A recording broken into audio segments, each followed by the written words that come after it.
Que penses-tu des gamers en misère sexuelle comme sur les streams de Julia Bayotena? Là, il y a un vrai sujet, les gars. Je vais aller, je pense, à l'encontre de ce que vous pensez. Mais vous allez voir, je vais étayer mon idée. Moi, je trouve que c'est vraiment victimiser ces personnes-là. Faut du contenu pour tout le monde, hein. Et dans ce cas-là, ça remettra en question plein d'autres métiers. T'en penses quoi, du coup, des idoles japonaises ou justement de la K-pop, par exemple, qui, justement, toute leur audience n'est pas vraiment... C'est quand même très malhonnête de sa part, étant donné que quand même... Bon, idol, je sais pas, mais K-pop, il y a de la musique derrière. La majorité des trucs, c'est de la musique. Le fait que peut-être que les femmes soient belles soit un plus là-dedans, mais de base, c'est la musique.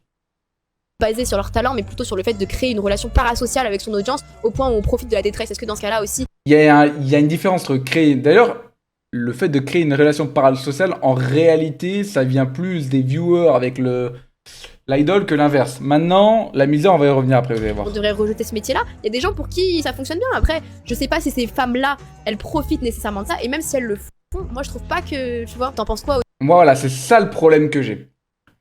C'est exactement ça. Moi, je pars du principe, une chose. Si vous êtes en misère, si vous allez sur les lives, pour moi c'est votre faute.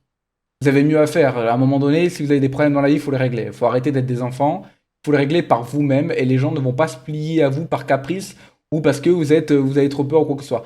Par contre, là où j'ai un problème, tout ça, c'est une question d'idéologie au final. Si ces femmes-là, elles profitent nécessairement de ça. Et même si elles le font, moi je trouve pas que... Vous voyez, elles trouvent pas. Le fait que des femmes, par exemple, profitent de la misère sexuelle d'une personne, c'est pas un problème pour eux. Misère sexuelle ou affective. Je sais plus si elle dit affective ou sexuelle, bref. Elle dit que c'est pas un problème. Pour moi, c'est un vrai problème et un problème qui n'est pas jaugé à la juste manière. Parce que tu sais que ces gens sont faibles, sont fragiles, et tu te sers d'eux. Parce que il y a une différence entre faire ce que tu fais et forcément tu vas attirer ces gens-là vers toi. Dans ce cas, fais ta vie, je veux dire, à un moment donné, on va pas te blâmer d'exister non plus. Mais le fait que tu joues avec exprès pour soutirer de l'argent, ça c'est malhonnête et potentiellement illégal d'ailleurs. Hein. T'en penses quoi aussi des Alexis Chen par exemple, qui vont te vendre des formations à des gars qui ont pas confiance en eux et qui... C'est le même débat. C'est le même débat. C'est profiter de la fragilité des gens pour récupérer de l'argent. C'est le même débat. En quoi l'un serait meilleur que l'autre? Il faut pas tout confondre non plus. Hein. Qui ont besoin d'avoir une image d'un homme qui a soi-disant réussi, parce que c'est ce qu'il montre par... C'est de l'arnaque d'ailleurs, parce que là, elle se rend pas compte, mais elle vient de dire... elle a fait un parallèle entre quelque chose qui est une arnaque claire et nette, donc Alexis Chen, donc quand il montre peut-être des trucs comme quoi il est riche tour, que c'est pas le cas, j'en sais rien, je m'en fous. Voilà, c'est-à-dire que ce genre de mec, moi, ne m'inspire pas, rien à foutre. Mais c'est une arnaque, d'accord? S'il montre qu'il est riche alors que c'est pas le vrai et qu'il vend une formation de merde, c'est littéralement une arnaque. Donc là, elle est en train de dire, oh, une femme qui profite de la misère des hommes, est-ce que c'est vraiment un problème alors que de l'autre côté, il y a des arnaques? Bah oui, c'est un problème. Ces réseaux, des voitures, une belle femme, de l'attention, des Rolex, que tu veux, et qui va aussi, lui aussi, vivre et surfer sur la misère de ces pauvres hommes. C'est de l'arnaque, littéralement. En leur vendant des formations, et justement en leur faisant croire que lui seul a la solution. Qu'est-ce qu'on en pense de ça aussi? C'est le même délire, et pourtant c'est pas autant condamné. On parle... C'est bien pire. C'est condamné de manière bien plus véhémente en réalité. Alors oui, sur les réseaux, évidemment, encore une fois, moi je pense que ces gens-là sont stupides, mais vous allez voir. Quand une femme joue, par exemple, l'exemple ici, Julia Bayonetta qui en avait joué, pour ceux qui connaissent pas le clip, j'ai la flemme de leur expliquer, mais en gros, elle en jouait très clairement. Elle avait pris un shitstorm, ça c'est évident. Elle avait pris le harcèlement, je suis forcément contre, parce que je pense, à un moment donné, qu'il faut... Voilà, vous avez autre chose à faire de votre vie que juste aller harceler une meuf. Oui, elle a été stupide, ça a aucun doute. Oui, elle sait ce qu'elle fait, ok, mais s'il doit y avoir une sanction, elle doit être judiciaire ou juridique, comme vous voulez. Et le harcèlement, c'est très rarement la solution. En revanche, dire il y a un problème là, donc pourquoi il y aurait... Enfin, là, visiblement, il y a moins de problème, ce qui est totalement faux avec Alexis Chen. Alors pourquoi devrait y avoir de problème? Je veux dire, à un moment donné, s'il y a deux problèmes différents, il faut les régler. Il n'y a pas de magie là-dedans. Souvent des e-girls, des machins, parce que c'est des femmes justement, mais tous les autres hommes qui jouent sur ce truc-là en mode prenez ma formation, jouez sur ça, ils jouent tout autant sur la misère sexuelle de ces bougs en fait. C'est d'une manière différente, mais c'est vrai, elle a raison, elle a pas tort, moi je suis d'accord. Et pourquoi les deux sont catastrophiques?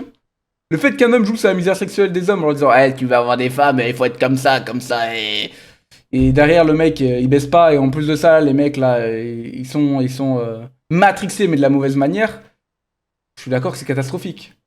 Sur la misère tout court de ces bougs-là. Et est-ce que Julia Bayotena, elle joue... Enfin, en fait, je la connais pas, donc est-ce qu'elle fait exprès de se dire je vais profiter de machin? Ma théorie, c'est que oui, à un moment, elle a quand même fait... Bon, en gros, je vais vous expliquer le clip, même si ça fait une vidéo de 4 minutes, je pense que c'est un sujet qui est vraiment intéressant et important.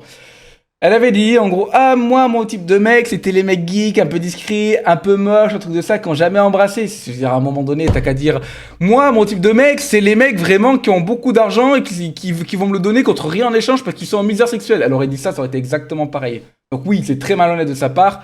Maintenant, on va pas refaire l'histoire, je sais plus, c'était il y a combien de temps.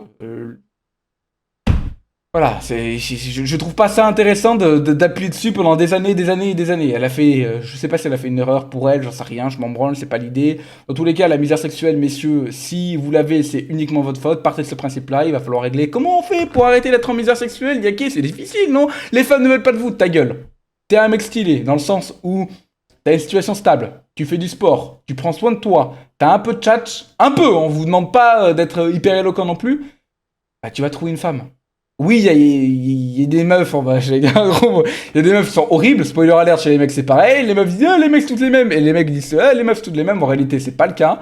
À vous de trouver la personne, ça va être difficile, mais il va falloir se bouger le cul, parce que dans la vie, si vous voulez un truc, faut se bouger le cul. Voilà. Partez du principe que si vous n'arrivez pas à faire quelque chose dans votre vie, c'est uniquement votre faute. Moi, je serais intraitable là-dessus. Par contre, je serais aussi intraitable avec les femmes qui jouent avec la misère sexuelle des hommes. Et le truc, parce que dans ce cas-là, les travailleuses du sexe aussi, est-ce qu'on peut se dire qu'elles profitent de ça? Si c'est leur C'est encore plus complexe que ça, mais c'est dangereux. Déjà, le mot travailleuse du sexe, pour moi, c'est dangereux, encore plus, mais bon, ça doit débat. seul moyen de s'en sortir. Et s'il y a des gens pour qui ça les convient, moi je suis pas vraiment. Ouais, s'il y a des gens pour qui c'est convient d'être complètement drogué, c'est bon ou pas? S'il y a des gens pour qui ça convient de se faire casser la gueule tous les jours, est-ce que c'est bon ou pas? Si une mamie, par exemple, parce que souvent, c'est un peu ça aussi. Par exemple, il y avait eu, bon, je vais pas refaire un scandale, mais en gros... L'Oréal, l'ancienne propriétaire de L'Oréal, elle aurait été apparemment abusée par Sarkozy, je sais pas quoi, lui forcer à faire des chèques et tout. Bah si ça lui convient, c'est bon ou pas? C'est pas aussi simple que ça, c'est pas aussi binaire que ça. Bon, d'accord, je pense qu'il faut arrêter aussi de victimiser ces hommes-là, parce que c'est comme quand ils disent oui, c'est une gold digger, elle sort avec moi que parce que je suis riche. Oui, mais toi tu sors avec elle que parce qu'elle est belle en fait, tu vois. C'est un échange de bons procédés. Ça pour moi c'est pas faux, hein. Et c'est bien plus complexe, parce que est-ce que être riche c'est vraiment un problème dans une situation? Parce que ça fait partie de toi, hein. Si t'arrives à être riche, ça fait partie de tes capacités d'homme, donc en vrai c'est important. Oui, peut-être qu'ils la suivent juste parce qu'ils la sexualisent et ils la voient que comme telle, et peut-être qu'elle, elle profite justement de cette soi-disant dépendance. Mais c'est un échange de bons procédés. Ça c'est encore une chose différente.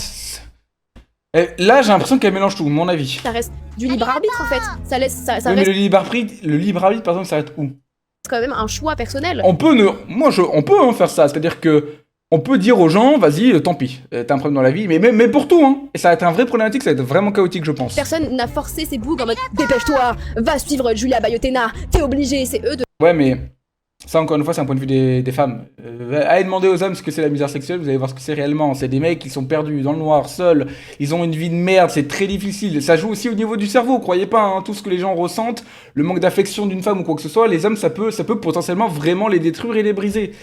Moi, je parle de principe, encore une fois, que c'est leur faute, on est d'accord. Mais à un moment donné, je suis contre, et je trouve ça dommage que les femmes ne soient pas contre, justement, ce genre de femmes-là, qui abusent de manière claire et éhontée de ces hommes-là. Oui, c'est leur responsabilité de se bouger le cul pour en sortir. Maintenant, si certaines femmes, je vais pas les nommer parce que c'est complètement stupide, pouvaient arrêter aussi de jouer là-dessus, je pense que ça serait un échange de bons procédés. Leur plein gré qui ont décidé de regarder ça. Elle les a pas enfermés, elle les a pas menacés, c'est pas une pervers narcissique C'est très malhonnête, mais c'est pas grave. qui les a enfermés et manigancés de sorte à ce qu'ils soient coincés, c'est des jeunes adultes en fait qui font leur choix et si ça fonctionne bien pour les deux cas, bah c'est quoi le bin? Voilà, vous avez mon point de vue.